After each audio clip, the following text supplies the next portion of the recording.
I'm Jake, I'm 17 and I skipper rated A. The first Newport event would have been my first year in the class. I wasn't really going into it with any crazy expectations. I mean, I was just thrilled to be sailing M32s. I remember seeing them when I was sailing 29ers with my little brother. Sailing them one day wasn't really a thing that I thought would actually happen. And so I didn't really come in with any serious expectations. Obviously incredibly happy with how it turned out so far, and it's just been an incredible experience. Now I sail with Rhys, Keith Swinton, Julius, Hallstrom, and Jeff McCooey. I've been sailing with them since the beginning of the Miami series, and so far so good. There's no question that they're incredible sailors, and they have astronomically more experience than I do. So I really respect everything that they have to say. It's been extremely exciting. Everything I've learned as a skipper pretty much has come from my team, and so they really deserve all the credit. Like, if it wasn't for them, then I wouldn't be anything. So I've gotten very lucky with who I'm sailing with, and it's just been really awesome. I would say our first event win was pretty big for us. We didn't win an event until the last Miami Series regatta.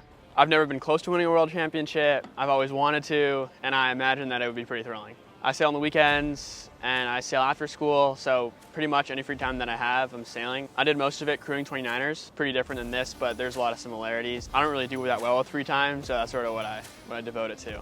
My favorite off-the-water part of sailing M32s, sort of the anticipation before we go out. I wake up super excited, and I mean, I get up at like 4 in the morning every time here just because I just can't wait to go out sailing. And also the starts. For whatever reason, the starts just give me some serious anxiety because seeing that blinking red OCS on the back rows is just such a nightmare.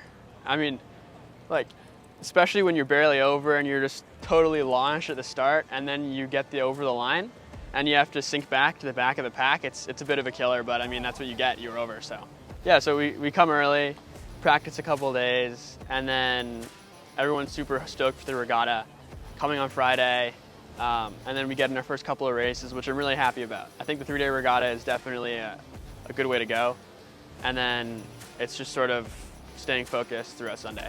It's much quieter than I would have expected. I get a lot of good communication from them, and we say everything with the least amount of words as we possibly can. So hear from them at the start, and I hear from them when we need to make a maneuver, maybe we're doing some mode change. Generally, we like to keep it super calm and only say things that are completely necessary. And when they speak amongst themselves, I don't even hear it. So it's like, I'm just sort of in the back of the boat, doing what they told me to do, and just trying to make the boat go fast, I guess. I don't think we have any secret weapons. I mean, we just sort of keep it quiet and everyone does their job, then it's just try and replicate our known fast settings. It's like just what we do, I guess.